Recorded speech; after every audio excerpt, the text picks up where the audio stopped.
few trailblazers to ignite the flame. Let all the world know of our claim to fame. Cause they would call us witches, they would say we're mad. They would claim we're useless till we made man of death. But it's been a long time since them old days. We've been swimming in blessings, felt the change in the waves. We keep the torch lit for the next generation. Women of the world standing up every nation. Whoa, girls, meet you on the trail. Gotta keep the steam screaming, gotta keep on climbing. People, hear the whistle blow. Gotta set the trail blazing, gotta break that ceiling. Whoa, girls, keep the fire hot. Give it all you got, never stop, no more crying. Woman, making history, only you and me and her. She's a trailblazer.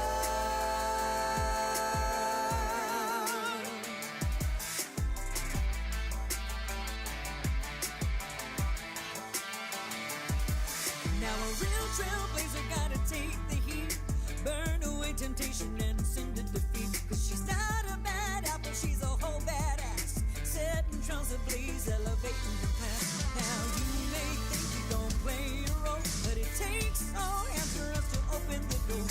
If you are woman, put your fist up high. Make a mark on the world, next stop is the sky. Whoa, girls, meet you on the trail. Gotta keep the steam screaming, gotta keep on climbing. Heave-ho, hear the whistle blow. Gotta set the trail blazing, gotta break that ceiling. Whoa, girls, keep the fire hot. Give it all you got, never stop, no more crying. Woman, making history, honey, you and me and her. She's a trailblazer.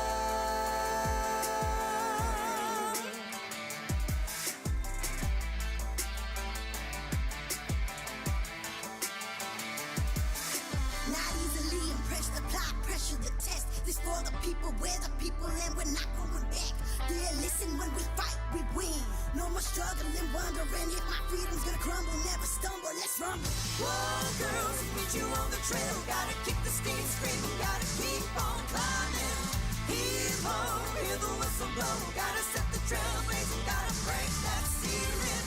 Whoa, girls, keep the fire hot. Give it all you got, never stop, no more crying. Woman, making history, honey, you and me and her. She's a trailblazer.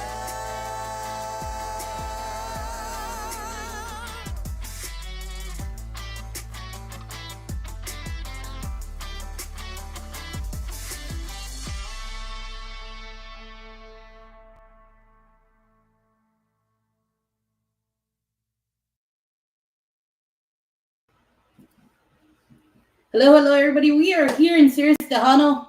You guys, we have a special guest today. Miss Shelly Lares will be here with me shortly. I am running a little late. I'm sorry, guys. I'm sorry, Miss Shelly. I know you've been on. I don't know how long you've been on, but we're here. I'm gonna go ahead and reel in Miss Shelly Lares, guys. I know everybody's barely logging in, trying to get on, so I'm gonna go ahead and reel you into the studio, Miss Shelly. Hello. Hello. I'm running late. No, I'm never late. It's very rare. Girl, it's okay. I'm feeling it's Monday. You know, I know for myself I had a long weekend, so I'm barely waking up. So it's okay. Yeah, you sound like me. I worked overnight. I was like, man, it's 3 already. God dang it. I know time flies, but no, I mean we're here and thank you so much for having me on tonight. Super No, excited. actually, Shelly, it's my honor. I've been following you three divas, or I consider you guys divas, right? Like you, Steph, and Well, yeah, Elida. You thank guys are you. icons to me. I know we're almost all of us are almost the same age. A lot of people can't believe I'm already 40, but yes. So No, I we're significantly older than you. well, yes, but I've told my best friend, I was like, man, it's like you guys just know how to keep it young, like especially with your music as well. Like with your Thank music you. as well, you guys always have great music out there, Thank and I've you. been following you for a while. Well, actually, since I was probably younger, I think you were in the Selena era, kind of when I started listening to you, and Well, yeah, Selena and I started Well, she started 4 years before me. So Mhm. I started at 10 professionally, and that's when we first met at 10 years old. So that was in 1982 when I first Wow. started recording and traveling and being a professional at age 10. Yeah, so it's been quite some time now. I Yeah. wonder if that was, yeah, that was 2 years before I was even on the That's planet what of. I'm saying. Yeah, you've been alive as long as when I retired from the road is like 40 when you hit your 40th year. Yeah, that's when I retired from the Yeah. road. But no, I mean So we talking about that, yeah, I actually attended your retirement. I was actually out there with my best friend. yeah. Edna is my best friend, Yes, so yes, I love Gotti. I love I Gotti. have a funny story with. Yes, I actually have a funny story with you too, with fanfare, the gala, nombre, everything. That's a really, really, really funny story. I know you've met so many people, and it's kind of hard to kind of make connections. But I know that you've been really good about that. If you've seen them before and they've been around, you still make connections with them, Faces, or there's yeah, something about them that. Yes. So yeah. everybody that has logged in. Again, saludos, Miss Shelly. Thank you so much. I know you're a busy woman. You have so much stuff under your belt right now. Yeah. Um, I'm gonna go ahead and leave you and give you the platform of kind of let people know. I know that you're also work for UTSA. You do stuff at the Mhm, UTSA. You mhm. actually, I've heard recently you a part of a movie. You record for new artists and you do stuff, and you're still doing stuff for yourself with the country scene. I mean, man, I praise you. I don't know how you do it. I tell this to a lot of the people that so much stuff going on with them, like how do you do that? I'm like, I only have 2 jobs and this one stressed me out. Yeah, it gets a So, little crazy sometimes, but no, I mean, I'm just first of all, on all of the honor and glory to God for allowing me to do everything that I love. Yeah, I keep very busy. I keep there's a running joke where people say, I thought you retired, but people don't really realize that I retired from being a full-time musician. That's being on the road yes. every single weekend. That is something Mhm. I did for 40 years of my life. And that's what I retired from was the traveling every single weekend with my band. But I always Right. stated that I was going to still be very active in the music industry, especially in Tejano, as much as I possibly could, because I'm a mentor to so many Mhm. artists and I'm a producer. And, but, I had other plans, for my whole retirement. I didn't really want um, to continue to stay in music per se. I wanted to Yeah. totally like get out of the music scene for a little while and just challenge myself a little bit more. But like I say, God is really the one that's in charge of this life of ours and really the one Yeah. guiding the way. And hospice was something I really wanted to work in, that had been Mhm. calling to my heart for many years. Like even before I announced my retirement, I was wanting to do something in hospice. And Okay. of course, my first year off the road, 2023, God presented this opportunity for me to do music support, music therapy for my cousin's Mhm. company, Harmony Hospice Care of San Antonio. And so Okay. that's when I was like, okay, God, well, I'm going to stay doing music for people who are about to transition. But I was given that gift that I wanted. I was given hospice.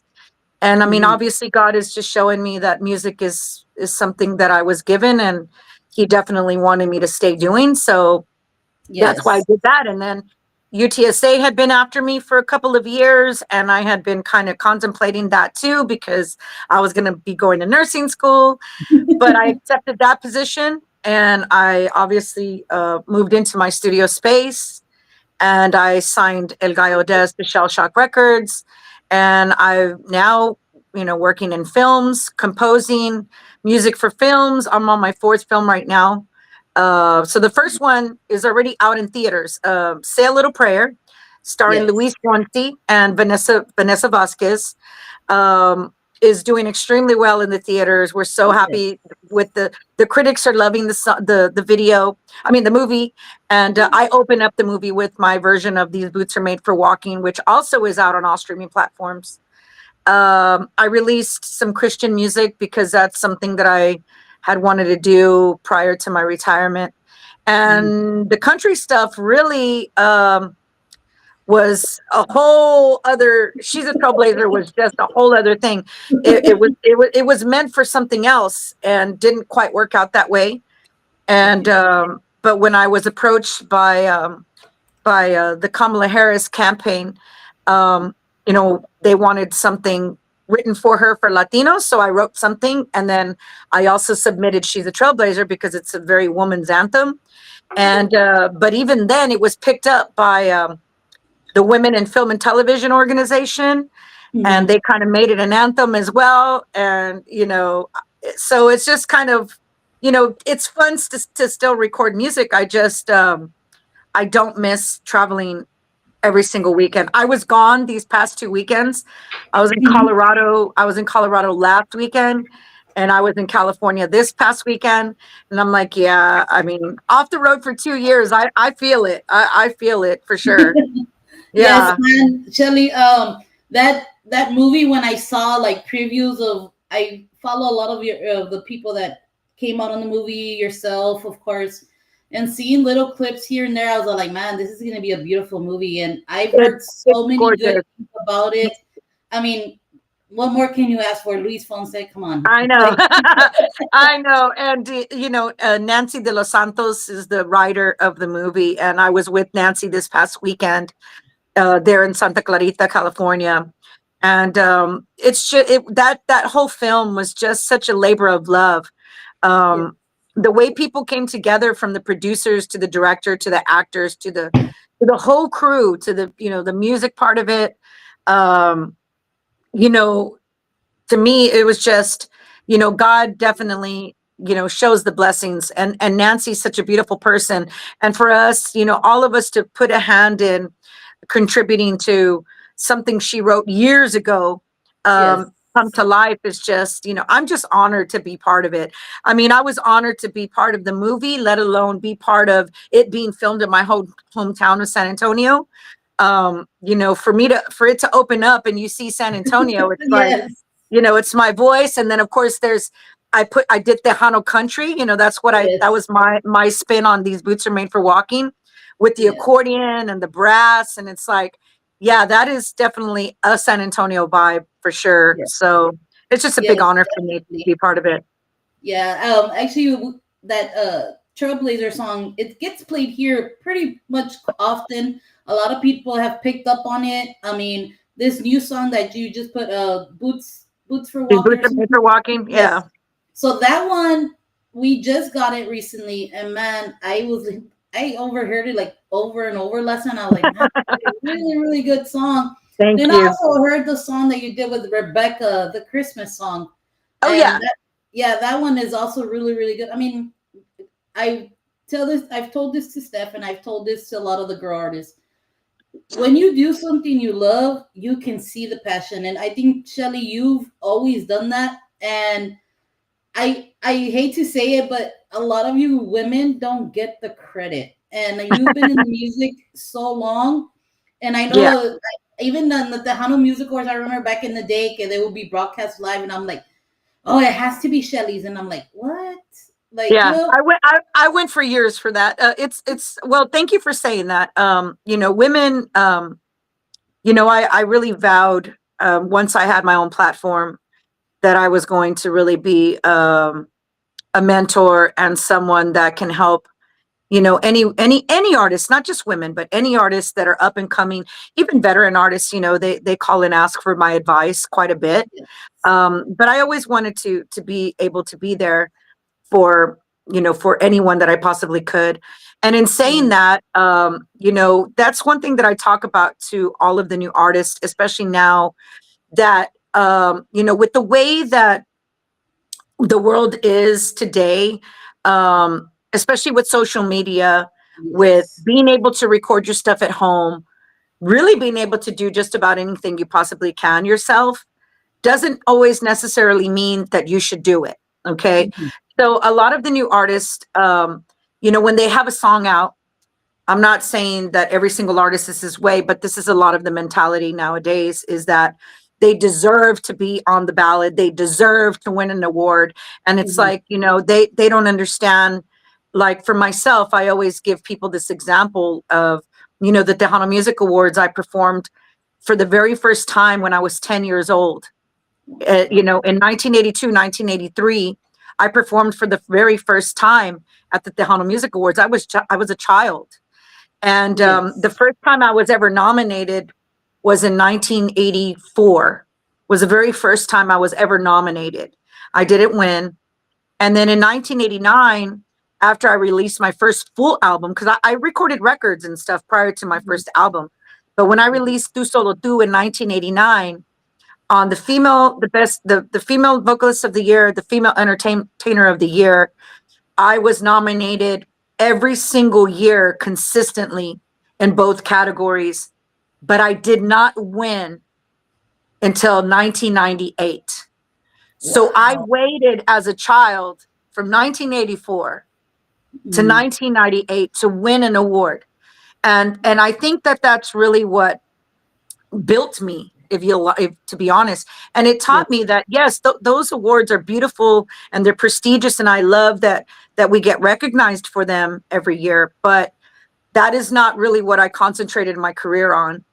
I really concentrated on really doing what speaks to me as an artist, and Mhm. creating my own lane in Tejano music, because all of us are different. Mhm.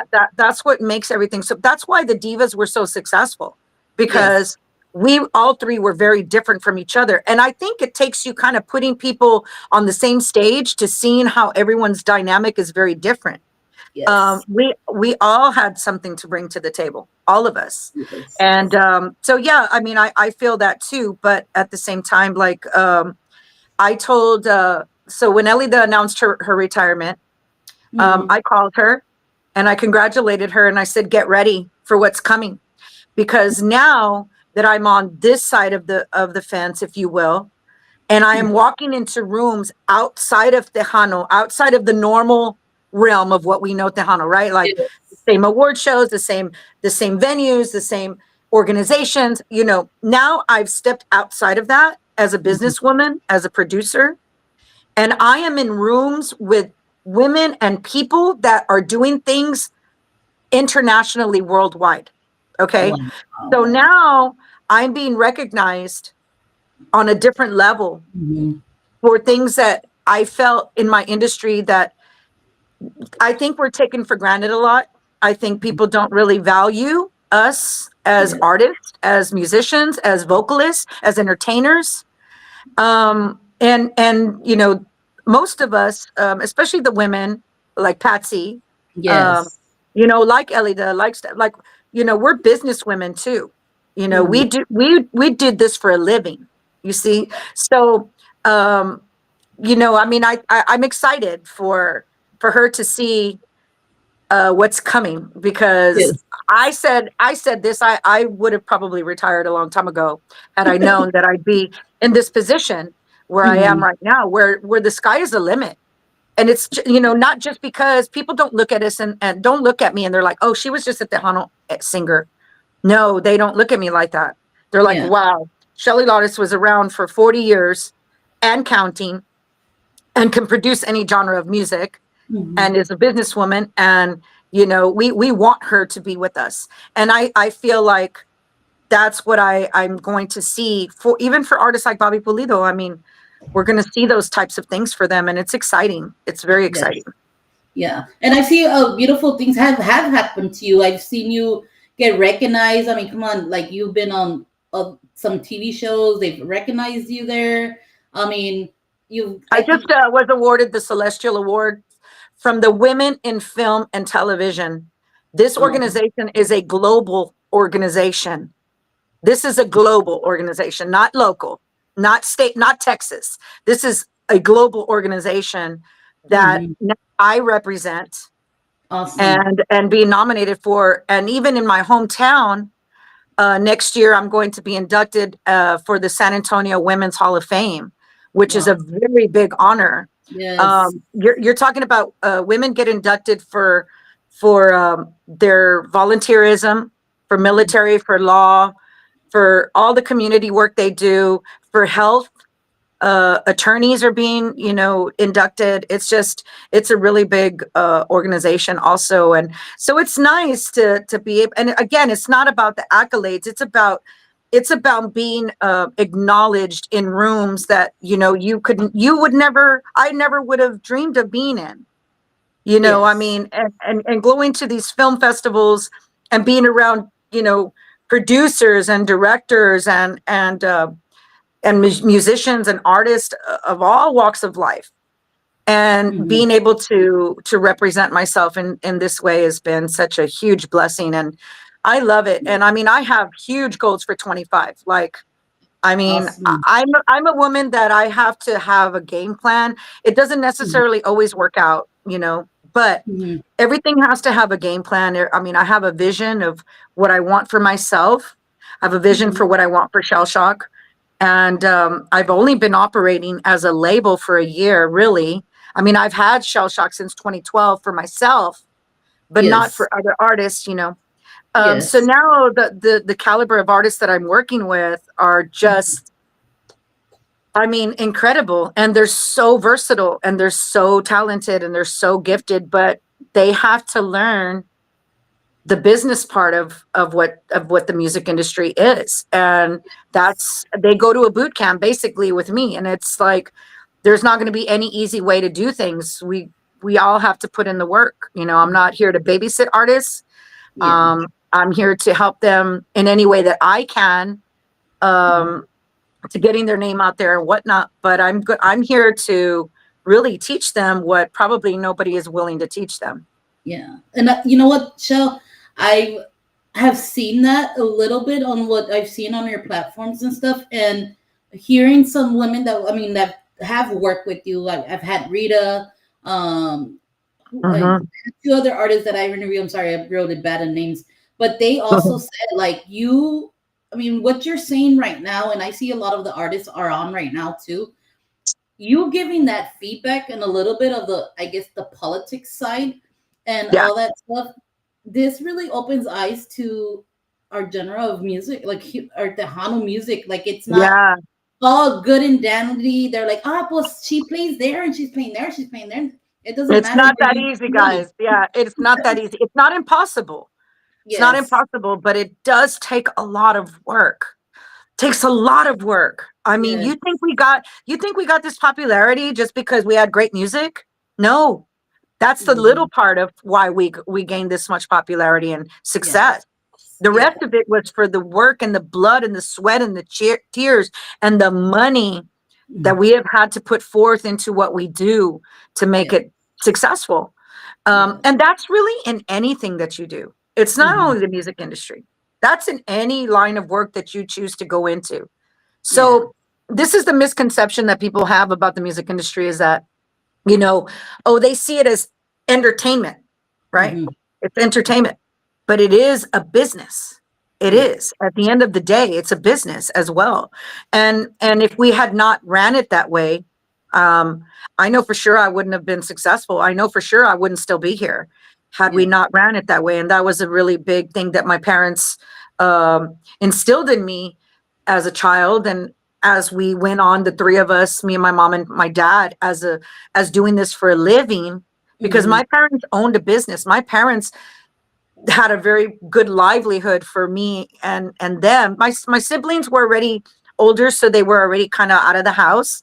So Okay. because I'm the baby, so it was basically just me and my mom and dad. Hmm. And when my parents closed their business in 1989, for us to go full time into an industry we knew nothing about, Hmm. I mean, talk about we took a huge leap of faith Hmm. um, on my career. But because my dad really was the one to really keep things in line, my dad was really the one to keep everything was the one to take care of the finances. That's the only reason why I was able to do it for so long. Because if not, forget it, because talent is only 25% of your success. Yes. The rest of it Yes. is really what you put into it. But Mhm. there's two types of artists in this world. There's two types of to me. There's artists who want to do it because that's what they love and they want to do it more as a hobby, and that's Mhm. okay, right? That's fine. There's nothing wrong with that. If Yeah. you're on social media and you don't, you just want to be behind the phone like this, Yeah. that's okay. That's okay. That's fine. Mhm. But if Yeah. you're an artist who wants to do this as a living and you want to present your music to the masses, then you got to be ready to put in the Mhm. work. You got to Yeah. be ready because Yes. it's not easy. I mean, this world is full of gifted people. Mhm. But I tell them, I'm like, you always have to put integrity first. Integrity of what you're recording, integrity of who you are as an artist. Why do you want to be an artist? What is it about music that speaks to you? And I think when you know those answers, you're unstoppable. And if you apply that integrity to your music, nothing can stop you. But if you're Yes. doing stuff to kind of go with the flow, you're doing stuff to fit in, you're going to eventually be weaned out of everything. And, you know, just like everyone else, a one Yes. hit wonder or whatever. Yeah. So, yeah, I mean, for you, Shell, I mean, I know you talk about how it was hard, and it's still. I mean, I still see it hard now because it is. even in some of these, I've said it before that a lot of these festivals and stuff, they still can't reel in the female artists that are out there. Like, there's so much talent. I understand that it. We call it the man's world, right? But man, these women can totally keep up to the man right now. Like, we have so Yeah. many female. Like, now that I think these past years, female artists have been coming along greatly, and there's so much talent, but they don't get the platform. They don't get the availability to be put Yeah. out there. And you know what? I really give you a pat in the back because you have opened that door. Well, You have thank you. done this. I do it. I do it when I see that the artist is putting in the work and Mhm. obviously has the gift you know, of the music. Um, but if I see that they're putting in the work, meaning obviously their attitude, not only what they tell me, because I've had so many artists tell me, oh, I want this, I want this, I want this, I want this. And then when it comes down to it, and they start to realize what it takes to being in there, that's because there's a lot of things that come into play about being an artist. It's not just you, okay? Mhm. Especially if, okay, let's talk in the female sense. If Mhm. you have a full-time job, if you're married, if you have children, um, that's a lot Yes. already. Okay. And if you're in the male perspective, same thing. You have a full-time job, you're married, you have children. Now, men always a little bit somewhat easier to being on the road because, the mamas hold down the fort. But a Mhm. lot of artists do not realize that your home life has a lot to do with how well you do in this business. Because once you start having to leave, once you start having to perform, that causes issues. It does. And I've Mhm. had people tell me, "Oh, they're very supportive. They're supportive. My husband's supportive. My wife is supportive." And then when it comes down to us having to go doing things and getting out, and it's like, "Oh, I can't because of my job," or "Oh, I can't because I can't leave my family." And I'm like, This is why. These are all of the things I talk about before we even record music. Yes. Before we record music. I always talk about these things because really no producer is going to do that. Every producer is going to they're about taking your money and giving you a good product, maybe not a good product. It just depends on the producer. Yes. And then that's it. And that's okay. That's producer's prerogative to do so. But if you're stepping foot in Shell Shock, it's a different vibe for me. It's a totally different thing because you cannot forget I am an artist in my heart. So I've been there, done it. I understand that world. Mhm. Okay. So I'm going to tell you, like I always tell people, if I see a freaking pothole that they're walking towards and I know it's there, I'm going to tell them there's a pothole there. Be careful. I'm going to do that. But because I care about if we're talking in just the Tejano realm, and right now I really am not doing much Tejano right now. Like I'm not working within the Tejano artist as much. But let's talk about that world right now. You say that, you know, a lot of artists aren't given the chance. I get it. But I do still see a lot of artists that are still being heavily played, and the product is not good. And are you playing? In other words, you're not helping that artist by doing so. You're hurting that artist by doing so. And here is why. Because there's a standard level of that you need to have. You get what you pay for. Okay. If you walk into a studio that's going to charge you $150, well, guess what? You're going to get $150 worth of effort from that studio. So, you know, we hear it. We hear the out of tune. We hear the not, you know, not spending some money on your records. And if you don't have the money to spend money on a record, then wait till you do. Because just because you want to be, and this is another main misconception that people have, is just because you want to be an artist, it doesn't mean you're ready to be in these studios. Because out there, performing and recording are two totally separate things. I've worked with musicians that have played for years out live, right? They've played live for years and years and years, have never been in a studio, and they get in here and they just don't have it. Wow. And they're like, but I've been a musician yes, you've been a musician out there, but studio work is very different. And it's the same thing I've had artists send me music and they want my full honesty. I'm like, this is what you got to work on. You got to work on this. Wait a little bit longer. You're not ready to be on a record yet. And it's not to be mean. I'm doing them a huge service by telling them what they need to do and why they need to do it. Because that brings down the standard level of Tejano. Yeah. Now, you do have those artists that do spend money, do work with good producers, and still don't get the shot, right? Yeah. But again, it comes down to there's a lot of things that you have to have in this business to survive. There's a lot. And it's grit, perseverance, resilience, tenacity, resilience, confidence, discipline, structure, money. All of these things matter. And because it takes money to make money. It takes money to make these good records. It takes money for you to buy a sound system or you know, have management or marketing. Marketing is very expensive. Marketing companies are not cheap, but you have to have them. You have to have them. And there's ways you can do stuff on your own, but really what's the most important thing is that product that you are branding. It has to be perfection. If you feel any kind of like, ooh, and you're thinking it in your head, and I tell my artists this all the time, how do you think you sound on this? I sound okay. Okay, then it's not good. Did you give it everything you got? Are you like really singing to really communicate with this fan base? Because go back and listen. You know, we get criticized a lot for the 90s that that's all you hear, and I get it.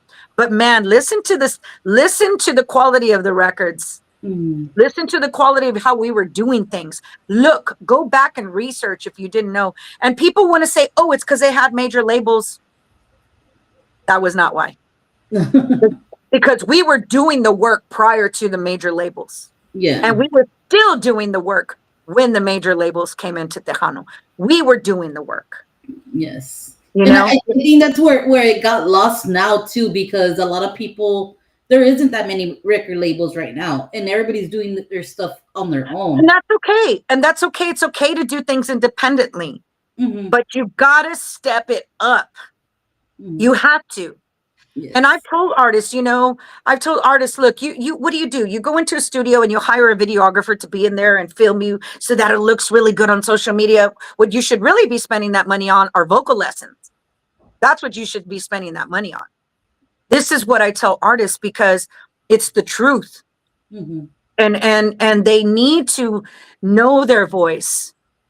Like all of us that are, these vocalists that we've all been around, Ram, Jay, Ellie, the staff, myself, all of us, we work hard at our voice. We take care of our, like, we really had to learn that about ourselves.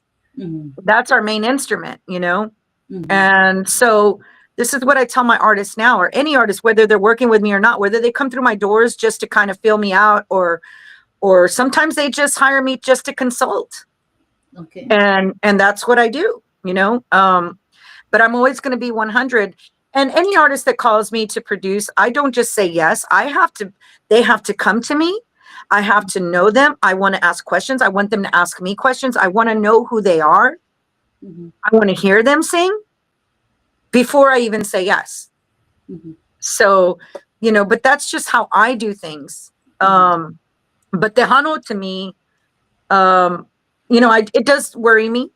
It does Mm-hmm. worry me into a sense of, okay, so what's going to happen when all of the veterans retire or pass away? Mm-hmm. What's going to happen then?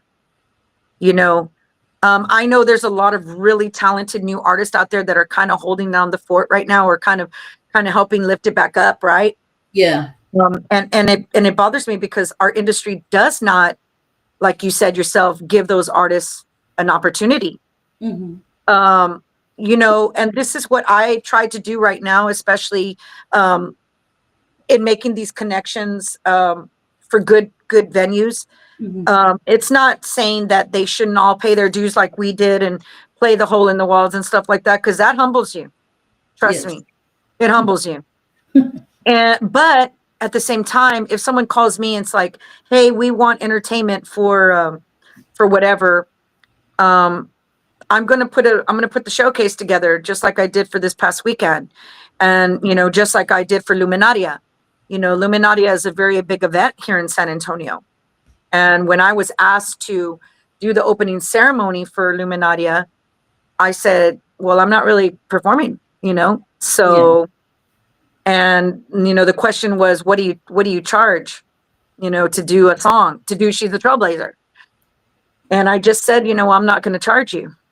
And of course she was very happy about that. I said, but let me tell you what I'm going to want from you. I'm going to want the opportunity to have some slots for some artists. And I want to pick them, and I want you to pay them. And that's what I did. Awesome. And so, but just little by little, we all kind of have to help as veterans, do what we can to get them in there in any way that we can. I did the same thing with the Tejano Music Awards 2 years ago, when I had the very first emerging artist segment.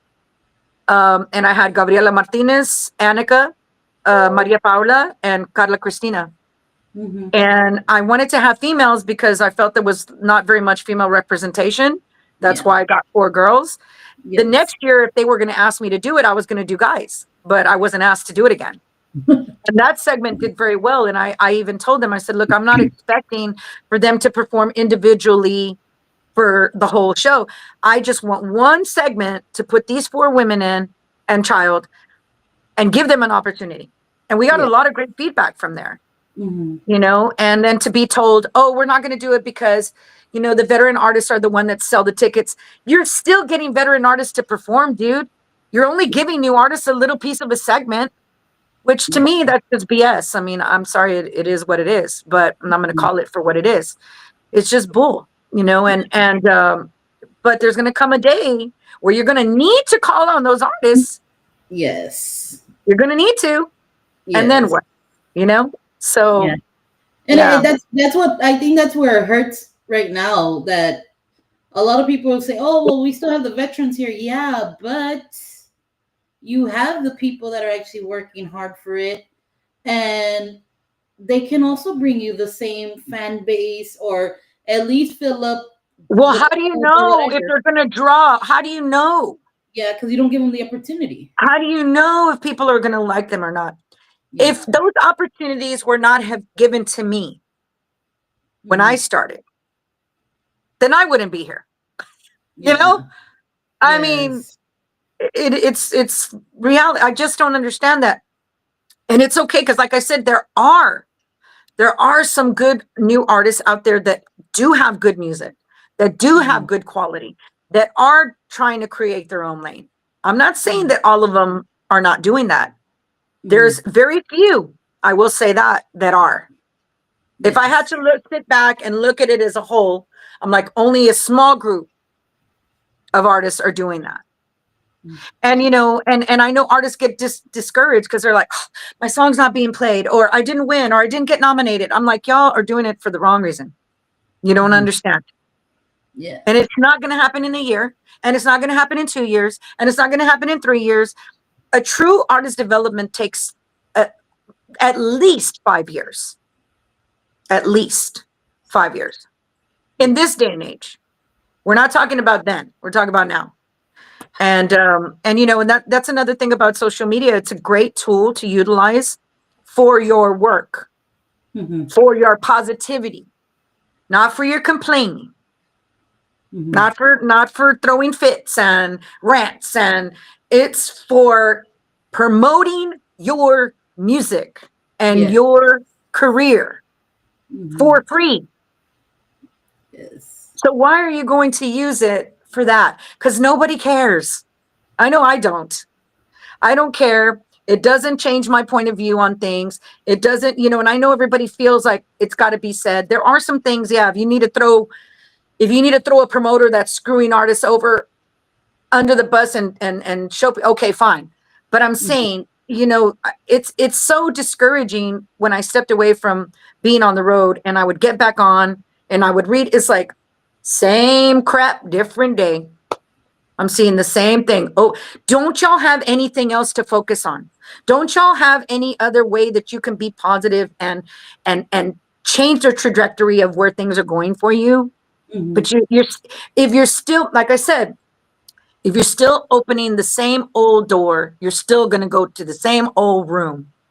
It's going to happen. Yes. But don't be afraid to unlock that door. You don't know what's behind it. You won't know till you get there. Don't let fear keep you from doing the things that you love to do. It's not easy. It's not. But it's very important that you develop and keep your tribe close to you. You know, you got to know who your tribe is, because some people don't have the parent support, the family support, the friend support, the husband, significant other support. Some people don't have that. So you have to find it. Find that producer, find those musicians that really are your tribe, you know, and that's what you build on. But it's better that you build from nothing than somebody handing you everything already there for you. Because that's what I teach my artists. Yes, they see my name, they see Shell Shock, they have that representation. Yes. But on this side, when people come in here, my artists will be the first to tell you, I'm teaching them what they got to do to put in the work.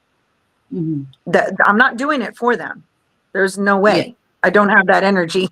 I don't have the energy to do that. And nor, you know what? And to be honest, I don't want to. Because I'm at a point where I can do what I want to do and not do what I don't want to do. I have no problem in saying no anymore. Everybody knows me as a Shelly that was always like, yeah, let's do it. Yeah. And I had to protect myself from that. I had to say, hey, hold on. I'm of value here. So I need to watch myself. Right. And I don't mind doing it when I get it reciprocated. That's when I don't mind. But when I'm being taken advantage of, that's when I'm like, oh no, not doing it. You know? And for you right now, Shell, you doing what you're doing, do you feel like your artists are really getting the opportunities that, I mean, they've worked hard, and I know I think they're starting to. It's like, because you know, I've only been off the road for 2 years, right? So really this year is when other doors started kind of opening for me.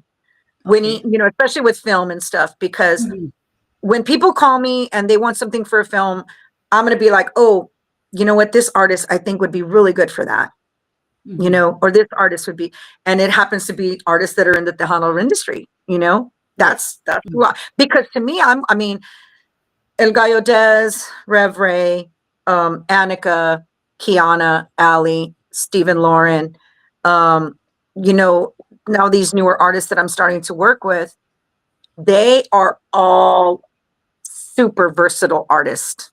Like any genre I give them, they can freaking do it. And so you best believe that now, so whatever opportunities come for me are Mhm. going to be opportunities for them. Does that make Awesome. sense? So, because Yeah. I'm the one that's in the front, right? So they know my name, they know who I am, what I've been doing. So I'm really the one kind of like opening those, like barely opening doors. Okay, look, here's this door for you. You go through it, but you're on your own. Okay. Yeah. So Yeah. I mean, like that's what I'm trying to do right now. That's what I'm trying to do for my industry too, because even Tejano, I think is we've always managed to get lost in Yeah. there, in the world of Latino music, because Latino music is the biggest style, the biggest name in all the world. There's Mhm. more different types of Latino music than any other genre, right? Yes. So um I think we've gotten lost a lot. I think we're very misunderstood. Yes. um I think people still to this day, they want an answer as to what is Tejano music. And Mm. I always say the answer to that is what isn't Tejano music. Yeah. So, 'Cause you even see the um, Latinos trying to reel in a little bit of the Tejano type of sound, like accordions and all that and stuff. that's okay. That's okay if say a regional Mexican artist from Mexico wants to add our flavor, if you will, because Hmm. there is a different style as far as stylistically. There's Hmm. different styles. Whether it's the instrumentation, whether it's the way they play that instrument, Hmm. um, there is different style from straight regional Mexican to Tejano, right? There is a little bit of style difference. Yes. Um, but to me, if you are going to at least acknowledge the word Tejano, Hmm. then I'm like, go for it, man. But Hmm. if you don't really acknowledge the word Tejano and you don't acknowledge that you are also not only a regional Mexican artist, but Tejano, and you're catering to Tejano as well, Hmm. and you respect our genre, then I'm Hmm. like, come on, come be with us. But it's I just don't like it when they're acknowledged and have never uttered the word that they're a Hmm. Tejano artist. Do you know what I mean? Like, what's wrong with us? Why Yeah. wouldn't you want to be a Tejano artist? What's wrong with the word Tejano? Yeah. To me, that's an honor for Hmm. anyone to claim that word Tejano, Yeah. because you know why? Our genre deserves that. That's Hmm. why I tell you, don't do a disservice to our genre either. If you're a new artist coming in, don't do it. Don't disrespect it. When I got El Gallo Des and I first signed him, and I wrote the first song I wrote in my sleep for him was a song called Rogando por tu amor. And I Hmm. wrote it in the mariachi bolero international style. And Hmm. then I sent him the music and he wrote it with me. And I was like, ooh, this song would be an amazing Tejano progressive ranchera. Hmm. And because he didn't know any Tejano. He came from California. He didn't know who I was. He didn't know Tejano at all. Nobody. So I started educating, not because I wanted him to come into the Tejano category or genre rather. I asked him, do you want me to show you some Tejano music? Do you want to learn about it? He's like, yes. Hmm. So I sent him the greats. I started from the beginning, from Little Joe, Sonny Osuna, and then I went down the line. Then I started showing him Ram and David Lee and Los Palominos and Bobby Pulido. And then, he started learning and he could hear the different styles. He was starting to understand. Hmm. And that's when I was like, dude, how about we do a Tejano version of Rogando por tu amor? And you know what he told me or asked me? He's like, do you think I can? And I'm like, what do you mean? He's like, I don't want to disrespect the genre. And when he Wow. said that meant a lot to me. I'm like, Yes. here's this dude who can sing anything. Hmm. He didn't tell me, oh, I'll do it. He was like, I don't want to disrespect the genre. If you think that I'm good enough to do this genre, then I'll do it. And that to me, that really spoke volumes. So, Definitely. so our genre to me, our genre is like a part of my family. That the Hano is my family. The genre itself is my family. The genre itself made me who I am today. Hmm. So why do we disrespect it? If Yeah. you don't like it, if you're tired of it, then just don't do it anymore. just, zip it, step away, and that's it. Yeah. I mean, but if you continue to criticize it and criticize it, criticize it, and I'm not here talking down on it because I look down on everyone. I'm looking at it from a perspective of, this is some of the problems we're having, guys. And Yes. it's just, quality of everything that we do. It should always be at the top. It should, because it deserves it. We deserve that. Yes. We deserve it as artists. We deserve it as fans. We deserve it as an industry as a whole, for things to be done right. And there's nothing more irritating, girl. Oh my God. When I go to events or I go to award shows, and it's like, oh my God, really? Are we ever going to get it right? Are we ever? Yes. I mean, it's so frustrating. It's like we deserve so much better. Mm. We deserve so much more. Yeah. And And it sucks for you because you've seen it all. And girl, I have. I mean, I was there when Tejano was not cool, to when Tejano was the coolest thing, to wherever we are right now. Yeah. But do I feel like, I mean, the genre, it will always be the genre. That will never die. Yeah. It's a culture. It's Yeah, who we are. it's a culture. It's kind of hard It's to our kind of, culture. Yeah, you don't feel a culture. Yeah. But at the same time, how do we want to be represented? Because we all represent each other. Really, we do. We really all represent each other. Because when I'm being announced in these rooms that I'm talking about, they say, was a Tejano artist for 40 years. I never wanted to step away from the genre, even when I had the opportunities to do so. I had the opportunity to go straight up country. I had the opportunity to go straight into Mexico and do regional Mexican music. I had that opportunity. But Tejano is my heart. Tejano is who I am. Tejano is the only genre that allowed me to do country, mariachi, rock. It's the only genre where my fans accepted whatever I was doing. Yeah. Where else am I going to get that? Yes, definitely. You see how we are like so many steps above other genres because of that alone? Mm-hmm. You know what I'm saying? Yeah, but we still keep staying in the bottom. It sucks. Because we keep ourselves there. Nobody's keeping us there. Yeah. You keep yourself where you are. You have every individual person listening, watching has the opportunity to do something. Everyone does. Yes. Every single person. Yes. But, I mean, it just has to be done. There's enough talking about it. Everybody complains and talks about it. It's like, do something, man. I'm at that point, man. I've been in so many relationships where I was promised the sun, the moon, and the world. But when it came down to it, like, okay, what were you showing me? What were you doing? Yeah. Don't just talk about it. Walk the walk, man. Do it. Yeah. And we are all capable. We are all capable as an industry, as musicians, as professionals. But again, you do hear some things, whether it be, stations, whether it be programs, whether it be award shows, whether it be artists and their performances, whether it be recordings. I mean, there are so many elements that go into an industry. It's not just the singer, there's a lot. The band, the musicians, let's use that as an example. We have great musicians out there.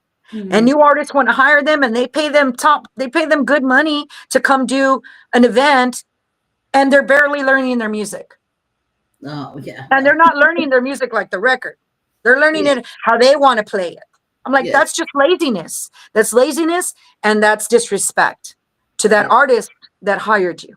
Mm-hmm. So I've seen that done. Oh, me too. And I hear artists tell me all the time, and I say, well, don't hire them. Go find a younger musician who's willing to put in the work for that money that you're paying. Don't hire them anymore. Just don't hire them is what I say.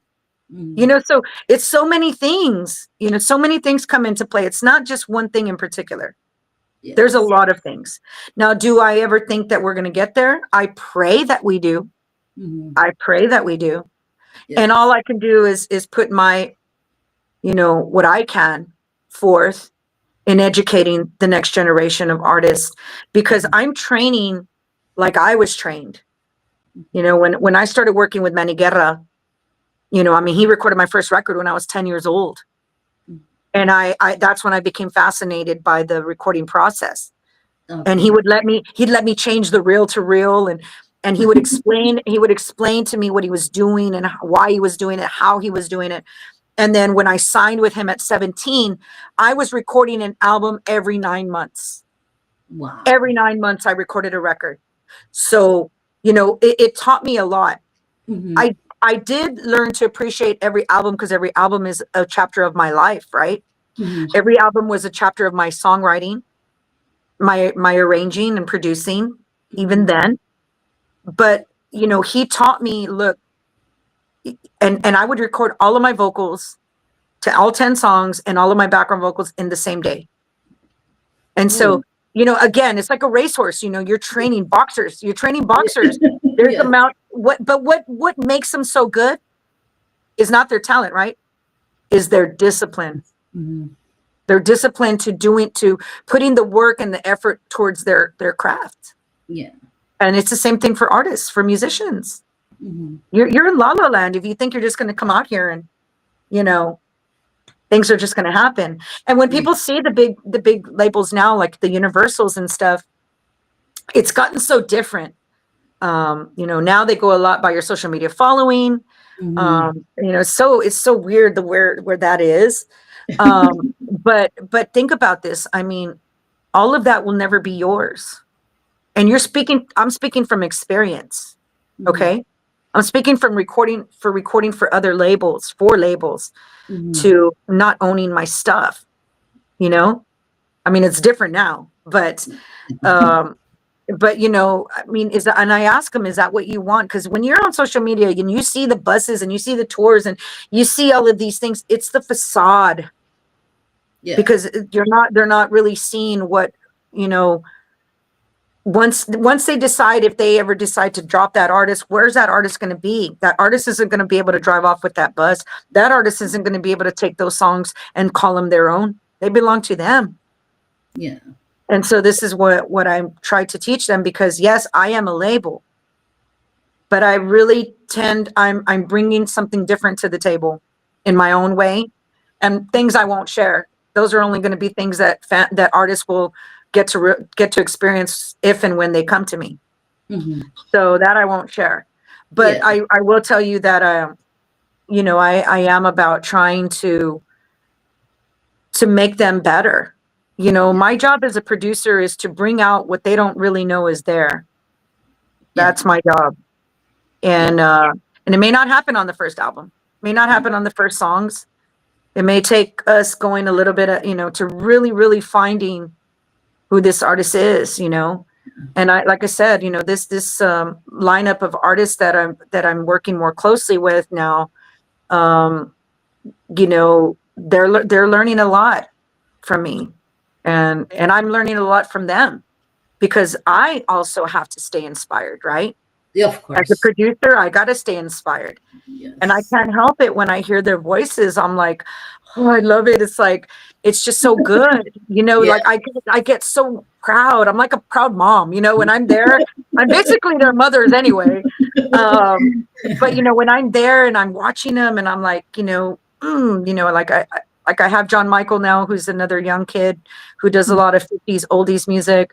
Now next year, God willing, I'm going to be working with Bonita Leo and helping her with certain things about her shows, and, you know, just kind of getting her on track and stuff like that. And, you know, I'll be honest, my board of directors for Shell Shock, because, you know, I have a team. It's not just me. Yes. Ultimately, Shell Shock starts and ends with me. I have Yeah. the ultimate say so, but you know, they get very upset with me because I do help these artists. You know, they're like, what are you doing? Like, why are you doing that? I'm like, sorry, but that's just the part of my heart that that will never change. That will never change for me. Yeah. You know, I don't claim to know it all, but I know a lot more than they do Yeah. coming into this business. I A think lot more. what you do show is that you feel like, okay, I've done this, and I think it's the only way we could kind of like reel it in to kind of make the changes. Somebody like you that's willing to give them the knowledge, because a lot Yes, of these people don't have this knowledge. they don't. Even And it's myself, like I okay. even, yeah, Yeah, it's okay to not know. You yes, don't have to claim to know it because there's a lot of things I don't know, but mm, I try, I find out. yes, I'm mm, like, I'm always up for the moment that you stop, uh, you know, making yourself uncomfortable is a mhm, moment you're not growing anymore. You're not growing. mhm. And I was at a point in the Tejano industry where I was the big fish in the small pond, right? Okay, I didn't want to be that. I didn't. I want to be the small fish in the to, big pond, learning from the big fishes. That's who yes, I want to be in this chapter of my life. This is where I'm going. But I can still be that big fish for the new artists. I can still be that one that's teaching them what I'm learning over here. yes, You know what I'm saying? yeah, And it's just about us doing that. And I don't know if it's just who we are. Um, why we just don't do that for each other. mhm, Um, I don't know. I mean, I don't have that answer. Only God knows that answer. Only yes, God knows why people do what they do and don't do what they don't want to do. But yeah, that's what I said. I just said it myself. I'm like, people will do what they want and not do what they don't want. And if yes, and if we do, and if we have an industry of people who have that knowledge and just don't want to help, I share this story about Gibby Velasquez all the time. I first met Gibby when I was 10 years old because he was playing with Latin Breed, and they backed me up for the Tejano Music Awards when I was 10. I had Latin Breed backing me up. Latin Breed. The yes. you know, so Great already I was on inspiration. stage with Tejano royalty at that time already. Yes, I guess this is why I have so much respect for my industry because I grew up with the greats and yes, I respect them. So we had this conversation one time when because he always calls me to do projects for him, and I have a lot of respect for him. Did mhm. we always get along? No. I mean, there was a time when he recorded my album with Sony in '96 that I had to set him straight. And he's no stranger to this. He knows my attitude, but I'm like, oh no, dude, not. I'm not that woman. Sorry, I'm not that woman. But I respect him a lot because he is an iconic producer and musician. But does Mhm. he know everything? No, right? No. So we had this conversation at his studio where we were talking about new artists, Mhm. and he's like, "Yeah, no, these new artists, this." I said, "Gibby, instead of you having that type of no, because what he said was, it was like me, when we were with Manny Guerra. Manny Guerra was his mentor, okay, Okay. and that was my first executive producer. That's who I first recorded with. Mhm. So he says, when I was changing things up, breed, Manny was like, nah, that sound good. Like, he was telling me what Manny was saying to him back then. I said, well, Mhm. guess what? You turned into Manny because look what you're saying about the new artists. Mhm. And he just stayed quiet. And I'm like, but I've noticed a shift in him that he's gotten better. I'm like, Gibby, you know how much a person can learn from you with all this knowledge you have?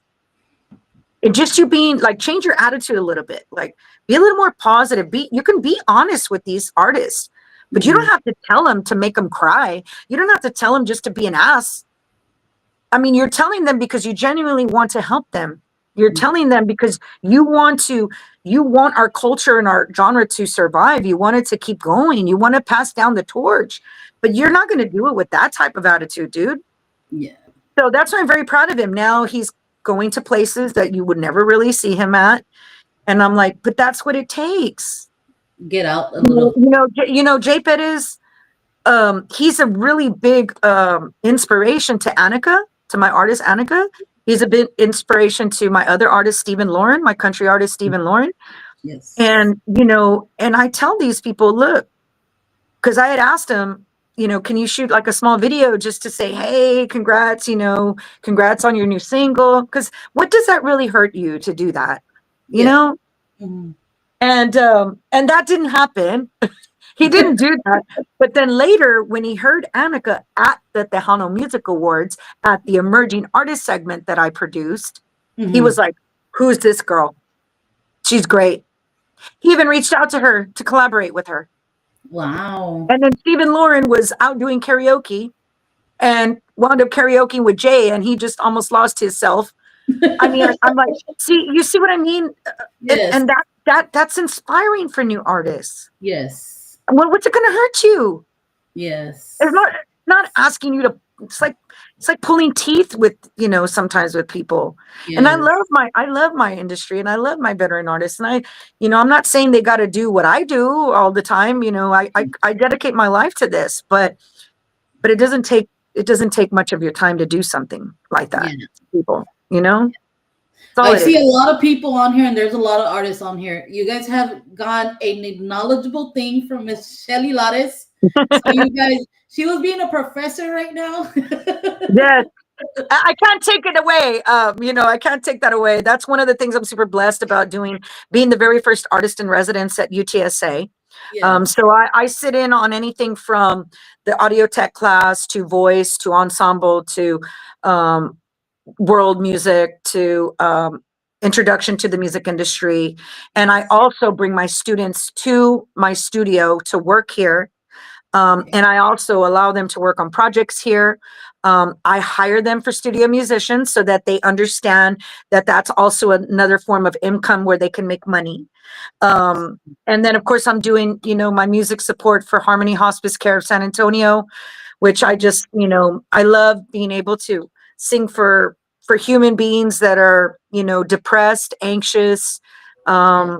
and about to transition. And, now doing film and working with my artists is just, I mean, I'm doing everything that I love right now. That's Everything that I good. love right now. I can't, You, I am not complaining at all. yes, you're so blessed, Shell. Like I said, even I remember being at your event. You being I mean, it seemed like you were still trying to, like, I don't know if you're the person that likes to be in charge. Oh yeah, I am. And you were like, hey, no, this isn't, I mean, to see that, and even though it was your party or whatever, you see the respect from the other artists, and that Oh was yeah, so so I so definitely beautiful. feel it. I mean, and do I think that everybody likes Shelly Lotus? No, I don't think everybody likes me, and that's okay. I'm not here to people please, honestly. Mhm. Um, I'm here to help those that want help. I'm here to connect with those fans that have connected through my music. Um, and I've always said this before. I said this every time on my last shows. You don't have to be a Shelly Lotus fan, but I just ask that you continue to support the Tejano music, and that's really all I want for my genre and for my people. Yes. Um, but I'm not the type of person that's gonna be like, I'm just gonna wait for everything to happen for me. Like I'm just not built that way. I'm Yeah. not built that way at all. I don't really know any other way to be. I've never really been this vocal as I became towards my adult age because as a child I was very quiet. I was very quiet. But if I really had to look back, I Hmm. still was a leader because I was still the captain of my basketball team, still the captain of my volleyball team. So I still think I always had that kind of leadership quality Mm. that I was given, that's a gift from God too. And Yes. being in a household where our parents taught us to fight and do what we want to do for Yes. ourselves, and nothing comes easy, and that nobody's going to hand you anything, and that if you work for it you're going to appreciate it more. So that Mhm. is the type of parents that we have. And Yes. my father, even though he passed, I hear him constantly in my head and my heart. I mean, the consejos, and sometimes Oh, I'm in here because I have my dad's picture here on the other side of this wall. And okay. then there's times where I'm in here and I talk to my dad. I'm like, am I making the right decision? Do you think I should do this? What do you think, Dad? And some way, something always just manifests Oh, and just comes to yes. light. Yeah. But again, I give all the honor and glory to God because I put God first in everything that I do, and Hmm. that's why I'm being blessed this way. That's Hmm. why, because I know what my role is, and I know what my purpose in my life is. We all Hmm. have it. Some Yes. people go their whole life without realizing what it is, and that's sad. Yeah. When So I was at the that's where when I was some at of the us film have to sit festival, down. when I was at the film festival this weekend, we watched this this documentary called Lucha, and it's about a group of high school girls wrestling team from the Bronx. Okay. And most of them, some of them didn't have, like one girl was homeless and she wanted to wrestle so bad. She was very good. And she did, and her mom would throw her out constantly. When her mom would get a new boyfriend, she would throw her out. Oh And wow. so the girl would like live wherever she could. Mm-hmm. But you would to see they had the grit, they had the perseverance. So Mm-hmm. see, even when you have support, you still got to put in the work. If you Mm-hmm. don't have the support, you got to put in the work. And as long Yes. as you put in the work and you're doing it for the right reasons and for yourself, and because this is how you want to express yourself artistically, Mm-hmm. then that's what you got to do. Yes, and like I said, Shell, man, what you've said and what you use the platform, our platform, I'm glad that you're able to kind of talk about it, because a lot of people, they hold back and don't tell certain artists certain things Yeah, because I they don't know. want to hurt the feelings and stuff like that. But Yeah. you're very open about it, and I thank you so much for that. I know a lot of these artists sometimes do need the I guess shine the light on it. Yeah, So it's kind of like a coach. you have I'm that. like a coach. There were times where my coaches like almost wanted made us cry. We were like, they were like they saw the potential, and that's like me. Mhm. If I see the potential in you, then I'm gonna grab that potential and I'm gonna be like, okay, look, this is how you gotta nurture it. It's how you gotta polish it. This is how you gotta take care Mhm. of it. And Mhm. that's to me, I'm a mentor, and I Mhm. take mentorship very seriously because Patsy Torres was my mentor, Mhm. and my mentor is a doctor. Yeah. So, I mean, you see what I'm saying, right? Yes. So, Yes. I would be a reflection of Patsy had I not Mhm. been this woman I am today. Mhm. So, the new artists that are listening to me and applying are a reflection of me. You're Monica Saldivar. I've mentored Monica for years, Mhm. since she was younger, and she constantly makes me proud. And it's like, so you see that it's like, that's Yes. how we lift each other, elevate each other in this industry. But I do have an amazing team. Mhm. Of course, starting with my cousin, Mario Luna, who is a big part of Shell Shock, my attorney, Andrew Borrego, and of course, I have Jose Rosario, who is helps market my artist and is my co-writer for my Okay. Spanish stuff. And then I have Rebecca Valadez, who is like, aside from being one of my best friends, my good friends, she's my co-writer and someone that I write amazing music with. And then I have Yes. Rosie Allison, who is my musical distributor, who, has been working with me for many years now. And then I have Kiki Herrera. He and I mix my music together, and he masters my music. And, it takes a team. I have Mousy, my Muska, she goes and does, behind the scenes stuff for me. I have now Stephanie Mejia, who's another part of my Shell Shock team, who helps with Mhm. videos and stuff. So it's like I have a team of people that I can count on. Yeah. They're my tribe. Yeah. They're my tribe, And and you I've got to heard have it. about them, Shell, the people you've mentioned, and I've heard so much good things about them. And you have I guess you can say you have the A team. I You do, have I do. But really but I mean, but we won't be a team if Maya's a leader, I have a crappy attitude, or yeah. I'm not being that, setting that standard for what I want us to be as Shell Shock, because I Yeah. have huge aspirations for my company.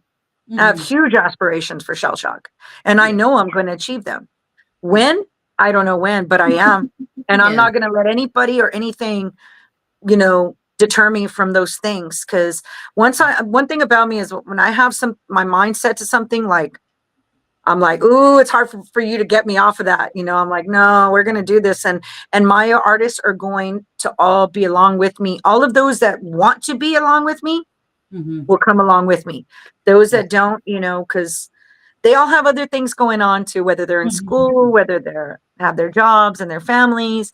Um, and that's another part of the success of the divas and us at that time, was we were so young, and Hmm. we were really dedicated to our careers. And that's Yes. what it takes. You have to be dedicated to your career, because if you're not, it will not happen. It will Yeah. not. A quick question, Shell. When you were doing your music at that young age, I know I remember hearing you mention a little bit about your dad being part of the around that stuff too. Where do you feel that you can say, you know what, my musical career really kind of took off around this time? Where can you say you were more like, you know what, um, I'm not up there, but I'm where I feel like I'm okay to be at. Oh, I think when we kind of really started seeing success was the first album, Tu Okay, Solo Tu, 1989. nineteen That's probably when I first kind of started seeing it. Mind you, eighty I'd already recorded like 5 records prior to that.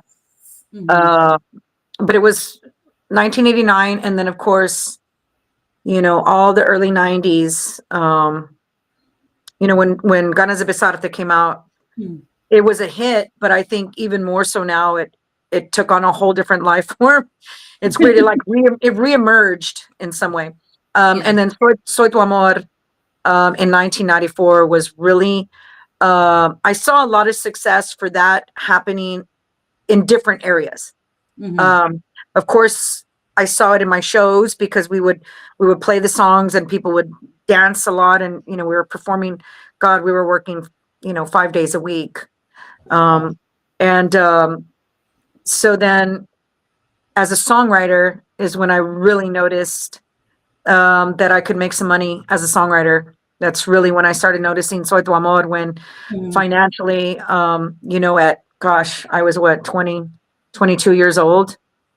Wow. Um, when I was making that type of money as a 22-year-old girl, I was like, man, wow, okay, this is exciting. Um, yeah, just, making a lot of money off of that Mm-hmm. music and just being 50% songwriter, not even publishing my own music at this time. Mm-hmm. Um, but then again, I saw I kind of reinvented myself, if you will, like in 2017, 2018.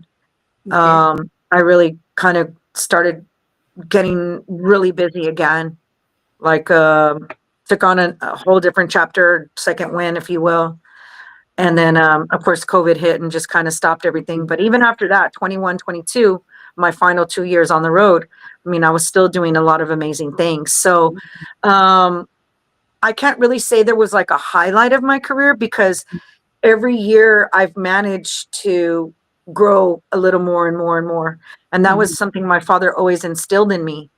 He Mm-hmm. always was like, I say this in every single interview because it's part of the motto of my life is people are not going to remember you from your one hit.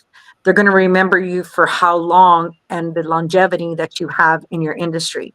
Mm-hmm. That's what they're going to respect you for how Yes. long you've been doing it, not for Yes. not for the one song or whatever. And so Mm-hmm. he was right. So every year I managed to, even if it wasn't a lot, it was still moving upward, Mm-hmm. upward, upward, upward.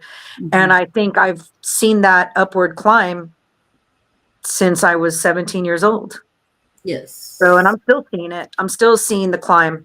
Being 53 years old now, um, Well, I mean, you look great, thank by you. the way. Thank you. Thank you. And I mean, and I see that, I look back at last year and I'm like, man, this is where I've come from last year. Then I look at the year before that. And it's really good for you not to do that, not to rank yourself from what you did before. I Mm-hmm. think I think that was what was meant to happen then, Mm-hmm. where you were in that part of your life. Don't We're not going that way, right? So we got to keep just looking this way and just keep climbing, keep doing, keep persevering, keep Yeah. trying to get better.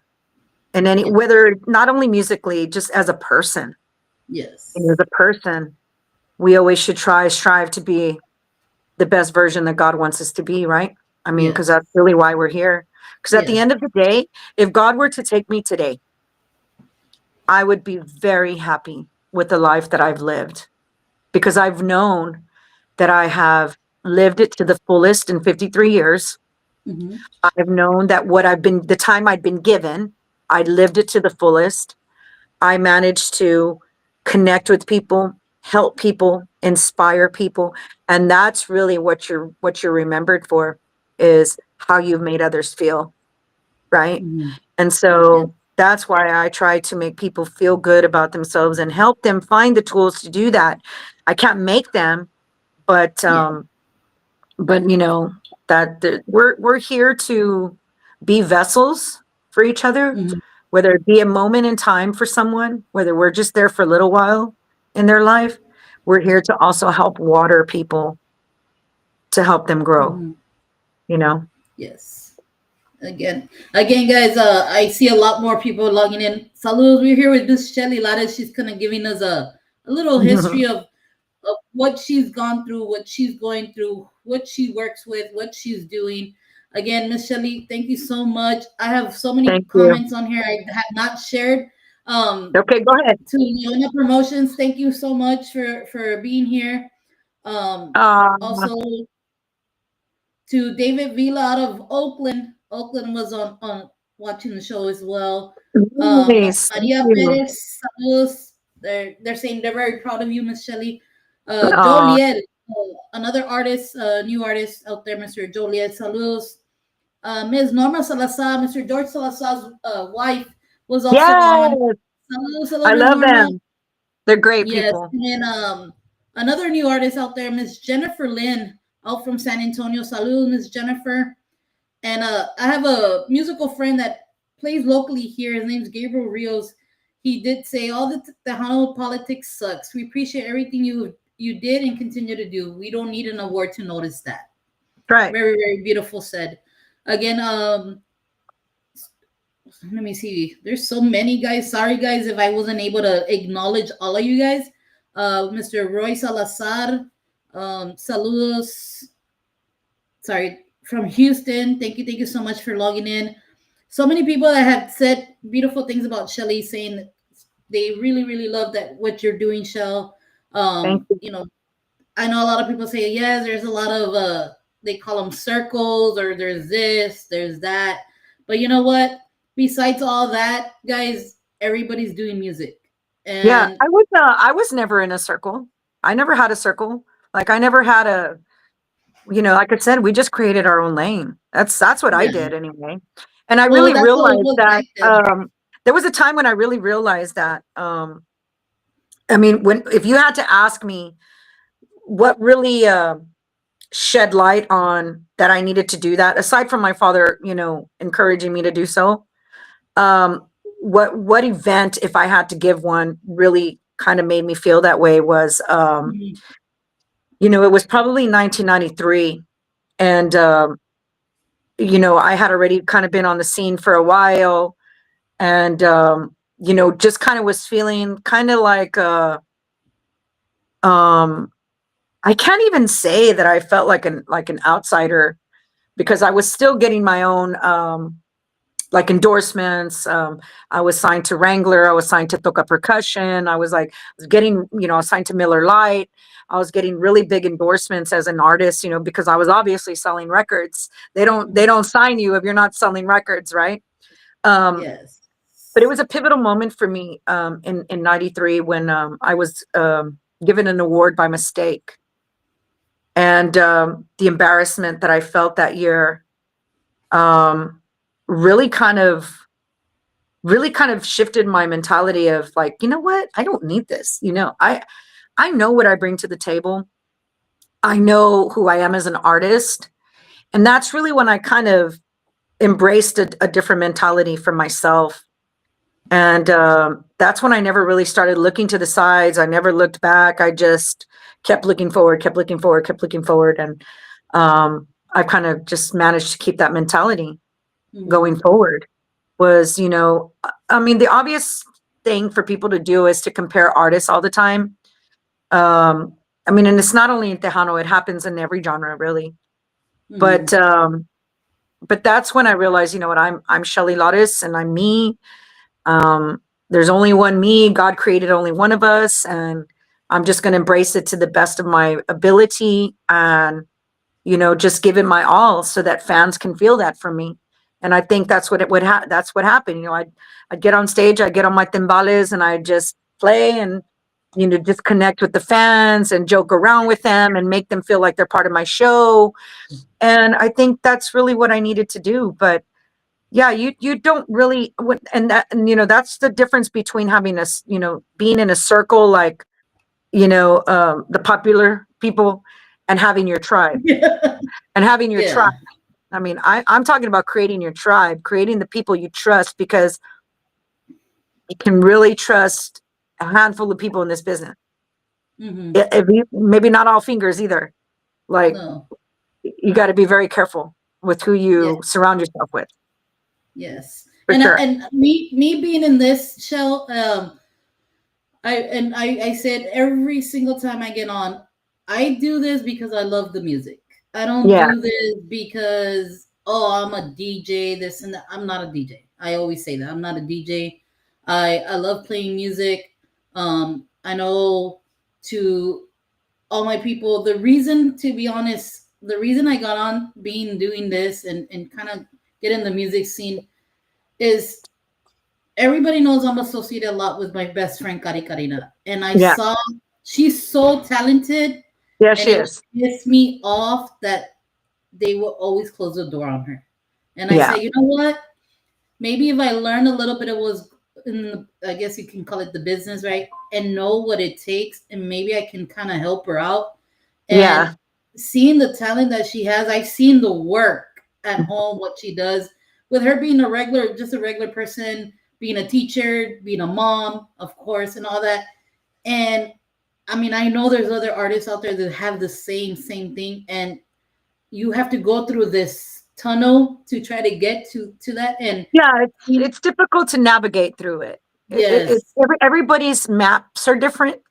You know, yes, everybody's maps are different, and it is a difficult industry to navigate through. I'm not hmm, going to say it's completely easy, because it's not. yeah, But like anything else, um, you also have to know what's good for you and what's not good for you, hmm, right? yeah, So that's something you always have to keep in mind.